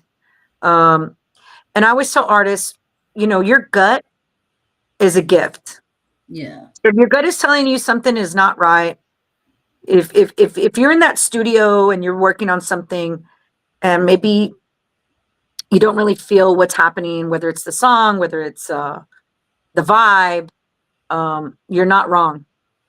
You just gotta learn to be in tune with yourself, and knowing that part of your life, and when to apply that. mhm, But not every room is for you. Not everything is for you. yeah, Okay, and, yeah, and God will obviously put those things in front of you, and sometimes we just keep bashing our head in the door, bashing our head in the door, and we're yeah, like, when are you going to learn? What are you going to know? This is not for you.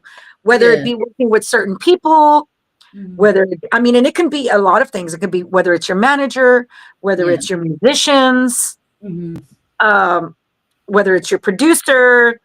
It could be anything. It could be yeah, anything. You just got to learn to trust yourself and trust your instinct, mhm, and or reach out to people who do know, yeah. and maybe can shed some light. But it is difficult, so I understand, and it's good that she has you as part of her tribe, because just because you want to come in to help also doesn't mean that what No. it is. So Yeah, you're and she's also pretty having good to about learn. that. It's funny that you said, maybe some people know. She's always telling me, no, Kel, it's not time. It's not. I'm not ready. It's not. When the doors open, when I know the door is open for me, it'll shed the light to it. And I'm always like, no, do this, and I'm like, maybe she's right, because Yeah, and it's not you always can't about having to be force. out there. Yeah, I mean, you got to know Yeah. what's good for you. I mean, Yes. unfortunately, now I get asked to do a lot of things and be in a lot of places, but I Hmm. do have to say no where I don't see it fitting where I am right now. And it's not a matter of forgetting where I've come from, because I will never Hmm. forget where I come from. And nobody will ever be able to have the audacity to tell me that to my face, because I know exactly what I've put in here, and the people that have been instrumental in my getting here. Okay. I know that already. But it doesn't Hmm. mean that I'm going to lower my standard to being around places that are really not going to be beneficial to what I'm doing at this point. You know, Hmm. I mean, I can say that now because I've been in the music industry for 43 years. Yeah. But when you're new, sometimes you got to put yourself in those rooms just for people to start to know who you are, right? Yeah. But even Hmm. at that, it doesn't mean you need to take like the chafa effort that's I being haven't given heard for that word in whatever, a very long you time. know. So. It does if it's half ass effort of an Hmm. event that's taking place, then really, do you want to be there? You know? I love And that you I said think that. the more that we continue to allow it to be okay, it's just going to keep happening, keep happening, keep happening, Yes. keep happening. Yes. You know, Yes. and we need to set the standard, say, put our foot down, say, no, our Yeah. industry deserves more than this. We need to stop doing that. You know? Yes. See, Gotti, even Shell knows about Shafa. You always try Yeah. to correct me on that But it's true. I mean, it's like, good Lord, it's okay for you to have these standards. I mean, again, it's a very thin line between a veteran artist and a new artist. It's a very thin line. Yes. But it doesn't mean that as a new artist, you got to take the abuse and you got to take the whatever it is that's coming your way that you don't feel comfortable with. Doesn't mean you got to take that either. You know what I'm saying? So, Yes. but Yes. finding the way to navigate yourself through things is really the hardest part. I mean, Yeah. that's the hardest part of it is that's what people are afraid of, because Yes. a lot Yeah. of people do get intimidated by this industry, you know. Yes. And sometimes, my artists will get a lot of no's, and I know like that they deserve to be in that room. Hmm. And sometimes I'll be like, okay, let me call. And it'll Yeah. be me convincing them, give this artist an opportunity. That's Hmm. happened a lot with radio, with the radio stations that do have the high standard. Hmm. Um, and it's okay to have that. Hmm. But there are some that do have it. And sometimes I'm like, look, this is a new artist. Yeah, but you're not paying attention. You're not really listening Hmm. to how good they are and what they're bringing to the table. Give them an opportunity. Just play Yeah. them for a month and let's see what happens. If you Yeah. feel that they're not getting the right, what you want, what you expect for your music that you play, if they're not getting that, then just take them off. Yes. But Yeah. but give them a chance at least. And Yeah. sometimes they do. A lot of And times it they just do. takes off for some of them, and some of it just doesn't work out. But it's there. Absolutely. When I Yes. worked with Angelique for the very first time, Angelique is from Sweetwater. She's from West Texas. And Chismosa and at Magic, they have a very high standard of who they play. Hmm. And for a long time, she wasn't getting played. But then again, they were doing stuff kind of on their own back then. Hmm. And it was stuff that we were starting to work on. And I was like, look, just give her a shot. Give her a shot. Let her be heard. And sure enough, like she wound up being some of the fan favorite. And then it was just already that line was already set there, like, that relationship that I Yeah. kind of helped gap the bridge between them. Hmm. Then they started playing her music. Same thing with Monica Saldivar. Yeah. It just, you know, sometimes it's in who you know, sometimes, not all Yes. the time, but sometimes it does help. Yeah. But again, it's everybody's different. All my artists are different. All of their journeys have been different so far. Yeah, and you know what? Good for you for having this. I mean, you have amazing people with you, working with you. Even right now, I'm pretty sure right now you see a lot of the artists are gonna be like, you know what? I love what Shell does and what she's doing this and that, and maybe they'll end up coming with you as well to kind of get the I guess the understanding. Yeah. Um, Yeah. Gotti If hit anything, if you want to hire me to consult, what that means is like, if you have all these questions, yes, you just write them down. And I usually spend 2 to 3 hours with my artists, like just talking, yeah, because, they want to be heard. And, mm-hmm. I'm here to listen to them. And if I don't have the answer, then I will try my best to help them find it. Yes, But yeah, I love doing that. Artist development is very near and dear to my heart. mm-hmm. I think it's a very important thing that we have to have. And I'm still building my team. I'm still starting to try to open other doors, like I said earlier, that will help benefit the artists that are coming with me. And Mm-hmm. do they need to be signed to Shell Shock? No. That's a No. question people ask me a lot. Um, Most of my artists are in association to Shell Shock, which means they still have my representation. Mm-hmm. But as we know, El Gallo Dez is the one that's exclusively signed to my label. Mm-hmm. Um, but it doesn't mean that um, I have to. Sometimes not even. Like I said, you don't have to be signed. Don't have to be Yeah. signed. But yeah, don't be afraid to ask those questions. I mean, no question is a dumb question. I say that about hospice too. Yeah. No question is a dumb question. Yeah. But So, like you talking on that topic, Shell, how can they reach out to you? What are your I'm on best all ways social to media get? platforms. Obviously, they can reach me through Instagram. It's Little Miss TNT, LittleMissTNT. That's my Instagram. I do have a Shell Shock Records 3 Instagram too, but I'm mostly on my Little Miss TNT. You Okay. can shoot me a DM there. Okay. If you're on my Facebook, y'all, I hardly check Messenger. Okay. So I think the best thing to do is if you want to email me, it's Shelly dot Lares at Shell Shock Records with an S, the number Mm-hmm. 3.com. Shelly dot Lares at Shell Shock Records 3.com. So if not through my Instagram, you can shoot me a DM there for sure and set some time up aside. Like this end of this year has been already going to be very crazy. Wow. January is super crazy. I'm working with several artists right now for some new stuff. I just finished producing Angel Miranda's album, so we'll be working on the release of that one in February. I'm also releasing Annika's first neo soul album, neo Okay. soul R&B album. We're releasing that one in February, but I have a new single that I'm releasing of hers, that will be releasing in January. I have Stephen Lauren. We're working on a new song. We're releasing in January, country music.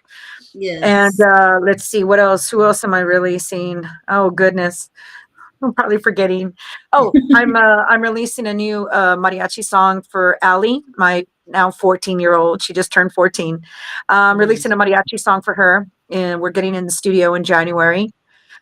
So yeah, just working on quite a bit of John Michael. We're going to be working on some stuff for him. Hopefully, we're still in talks about all of that for him. So yeah, there's a lot of things. El Gallo Dez, working on some stuff for him, Yeah. and he's an actor too. So is Rev Ray. I was So about they to ask you about that. I was like, I know I saw something about him being acting. So Yeah, so right now we're doing the King of the South series. yes. Gabriel Carmona is the director and writer of King of the South. That's going to be released next year. Trying to be working on getting some more music onto that series. Okay. I'm also working with Rebecca Valadez and RB Arredondo for a couple of songs for a zombie film that I'm composing for right now, Alamo City Zombie, which will be out very soon. So I've already composed 11 songs for that film. And we just made another connection this past weekend for another producer. So we'll be working on that, something for that. I also got 2 musicals in the works. So yeah, I mean, all the musicians out there, artists out there, I pay attention. I listen to artists, and if I feel that they fit that vibe, then I'll reach out to them for sure. But yeah, just Awesome. a lot of amazing things coming up. Working on some production stuff for some documentary stuff that I'm doing also.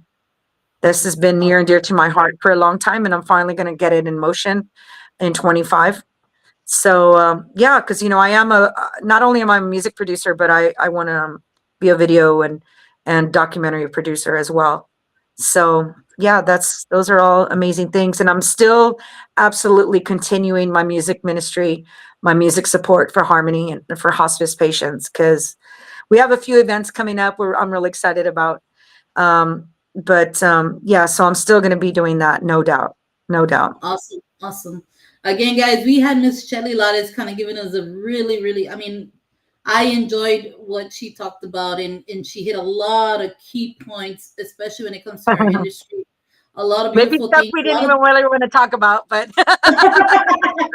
yeah, but we you sorry gotta have guys. those discussions and discussion. Yes, There's a difference between complaining about them and discussing them, yes, because and then there's this thing too where we can discuss them, but we got to execute them, right? yes, yes. So we can talk about it all day, but it's about putting, executing these things that we're talking about. So yeah, Yes. So I have a question for you that was put right now. They go, Shelly, who is your favorite female country artist? of all time, oh Lord, or right now, or I'm both. guessing. I guess give us both. Well, I guess that this one artist can be for of all time and now, Dolly Parton. Dolly Wow, Parton, no doubt. awesome.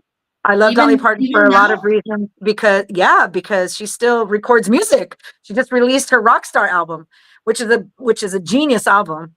Wow. Um, but I love everything about Dolly Parton. I love her heart. I love her transparency. I love her grit.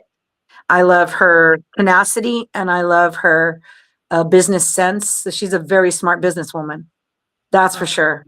That's I something think I that's why aspire to she's be. so still out in the scene right now because she's so Oh smart. God, she's still so iconic. She's an Yes. iconic woman, and yeah, she'll always be my favorite country artist. Well, I mentioned that on my social media scene, saying I'm gonna meet one of my iconic, I guess my bucket list. Who's your bucket list?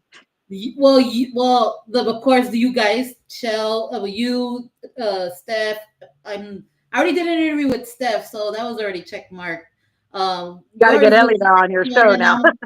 yes, yours is check mark. So I'm just waiting for Elida before she leaves the scene. Hopefully, Yeah. here. And I mean, like I said, I followed you guys. Hey Boy is like my favorite song. Who So doesn't love it? I mean, Gabriel Zavala is such a freaking musical genius too, and him creating a Cumbia del Oeste and Hey Boy for us was just, I mean, everyone asks me what is like the highlight of your career that you had in touring, and I'll always say the Divas. That was one of my most favorite times. I had the time of my life with those girls. Were they always good times? No. I mean, we had some rough patches yes, down the line, as most people do. I mean, we're all very creative people, yes, and but for the most part, I mean, we traveled to the other side of the world, and for us to have been recognized and been nominated for the Grammys for Best Mexican American Album, yes, which is, we made history. We're one of the very few. I think the only other ones that have done it, obviously, was Little Joe and Selena, to ever be nominated in Best Mexican American Album category, because that's what Tejano music is. It's not only yes, Mexican music; it's American music. yes, And I mean, I have to always commend Steph on that, because she lobbied very, very hard for us to get that recognition, and we got it. We didn't, we were up against Mana and Luis Miguel in that wow. category, and we were like, oh man, we probably won't win the category, but for us to have been there and to be sitting there together, in LA during that Grammys, and to hear our name against those icon Intocable too. Intocable was what was on there. So obviously they've been part of history too. Yes, To be there. And I may be missing a few, but for us, for women, the women yes, at Tejano. Because, being part of history is something that's very important to me.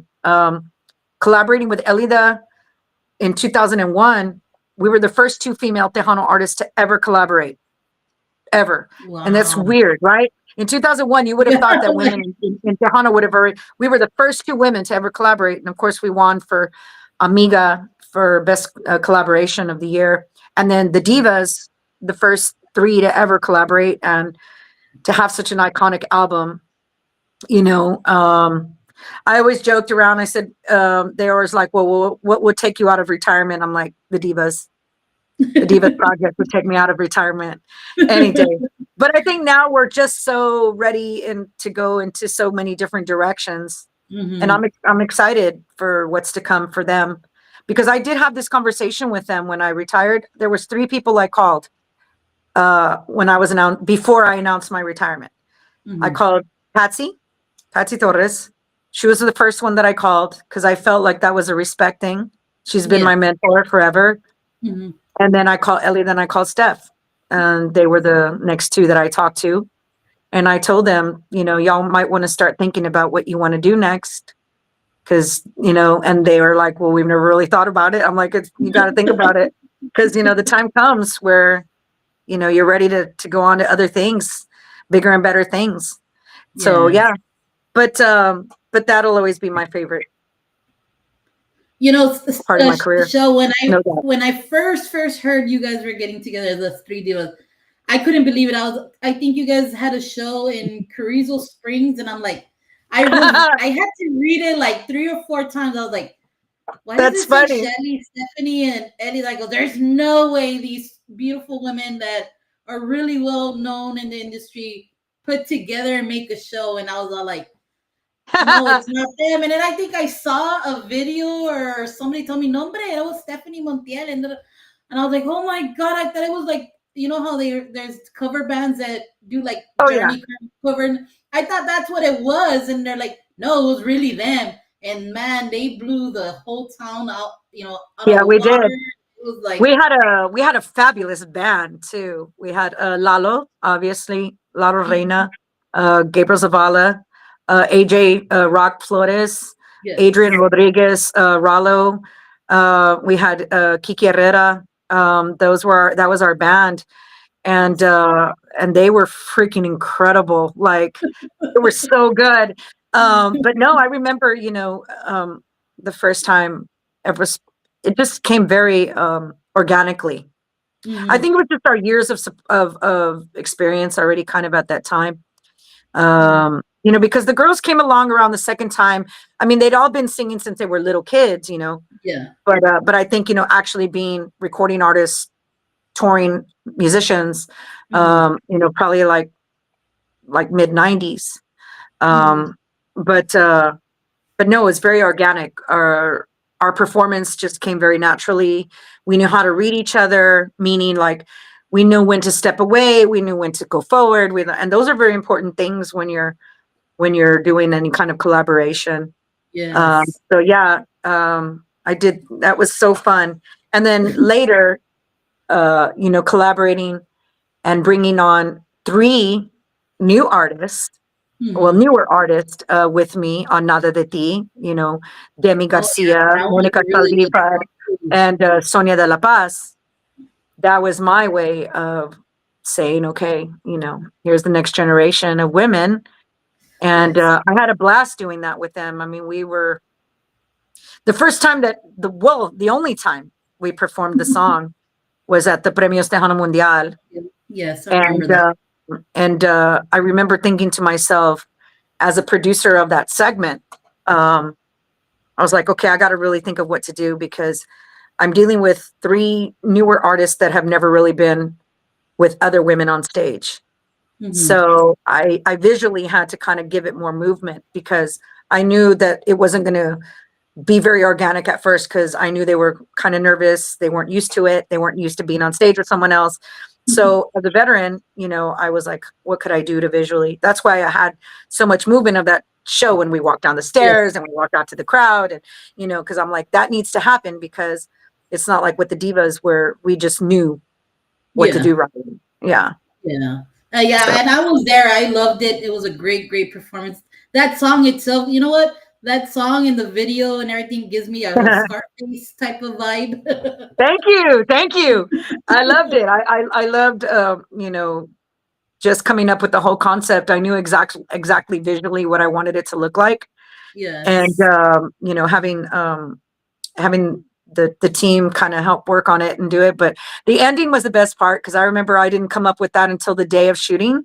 Because I remember I was having dinner with Demi and I was like, you know what, Mama, we don't have an ending because Eric Lee was our lead guy. Yes. Eric Lee was the douchebag that we got because in the video he's supposedly with all four of us girls. And so I was like, nope, I don't really like, there's no resolution to what happens to him. Right. So we were hiring a lowrider, obviously, to drive in. Yeah. And the whole concept of it was pretty crazy because when I write songs and I arrange songs, in this case, I just, did a different arrangement, somewhat Uh-huh. different, um, uh, not too far off from the original version. Hmm. But as a producer of the video, uh, and a director, if you will, I see colors anytime I work on music. I see color, and so Hmm. red was just pounding at me because red to me can resemble love and it can resemble anger.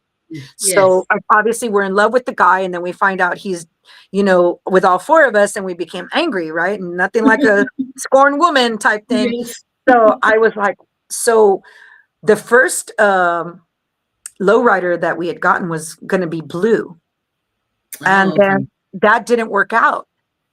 So when the one that we hired pulled up, it was red. And I Oh. was like, yeah. So I remember I walked over to the guy. I can't remember his name. I want to say his name was Ben. I could be completely wrong. I'm so sorry if I don't remember his name. Um, I said, "Can I see your trunk?" And he's like, "What?" I'm like, "Can you open the trunk for me?"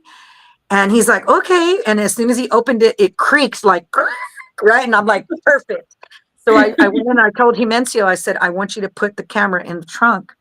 And he's like, "What?" I'm like, you're going to get us looking into the trunk, and I'm going to slam the trunk closed. That way you think, is he in there? You don't know if he's in there. We don't prove that he's in there. It could have been our luggage. It could Yeah. have been him. You never know.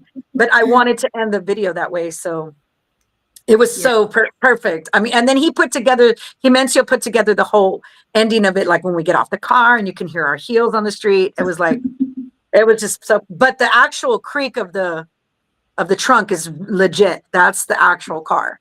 So Wow. pretty cool. Yeah. It was, and Yes.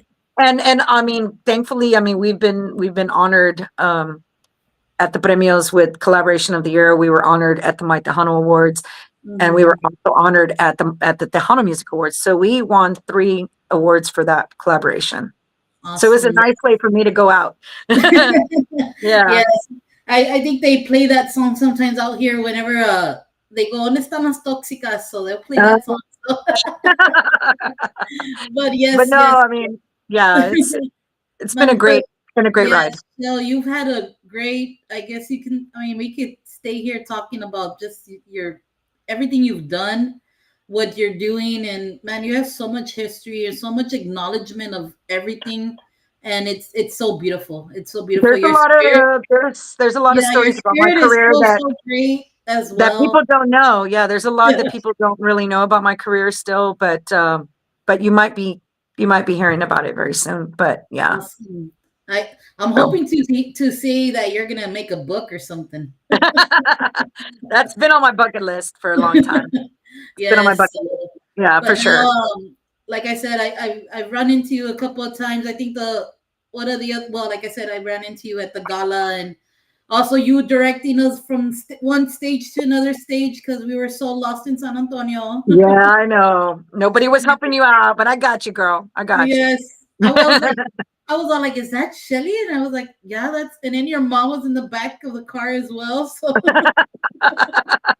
so yes, what a Yeah, funny thing. Like yeah. again, No, but I appreciate you for all you're doing, and I appreciate all of the fans. I still, I miss the fan spaces. That I will always miss. yes, But please, know that I am doing a lot of things, and the word retirement doesn't mean like I didn't mean that my life was just going to stop, and I hmm, wasn't. I meant retirement from being a full-time working musician, and that's hmm, what I stepped away from. But no, I'm doing a lot of amazing things, and I'm still representing Tejano music. I will always represent Tejano music yes, till my last breath. You know, but yes. thank you, and thank the fans, and be on the lookout for all things Shell Shock. Again, you guys can follow me on Instagram, Little Miss TNT. I'm also on TikTok under Shell Shock Records 3. That's about to go away, I think. And then on Facebook, it's under Shelly Lares Fans. That's my official Facebook that I concentrate on. But Okay. yeah, so thank you for having me on, and it's been a great Yes. night. And reach out to me. My email again, shelly.lares@shellshockrecords3.com. All right, guys. So you've heard it here. You heard a lot of beautiful things that Shell really put you touched based on and everything. Again, to everybody that's on, thank you guys so much for all the questions, guys. I tried to get on you guys and put it out there, pero no se puede. There's so many. Again, thank you guys so much.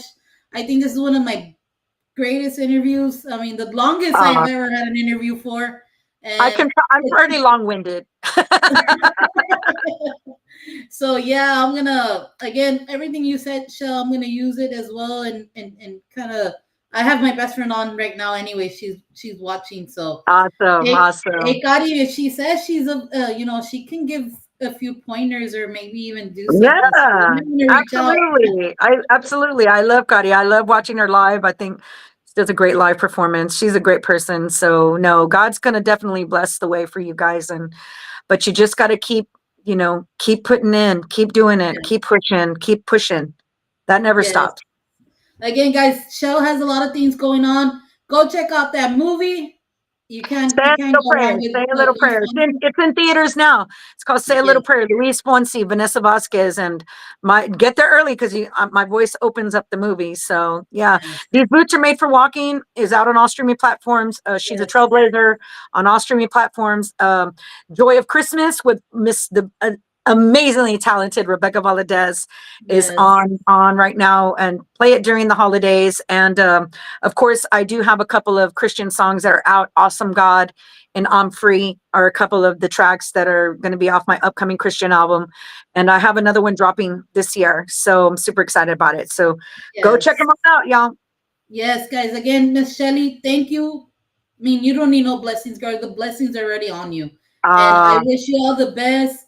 I can't wait to run into you again. Hopefully yes, it's not it's going to be great. not like that, but Come it'll by be and visit better. my studio. And I want to invite everybody this Thursday. My artist, Stephen Lawrence, going to be on Sirius Dono as well. Yes, His yes, interview is going to be Thursday at 6 o'clock.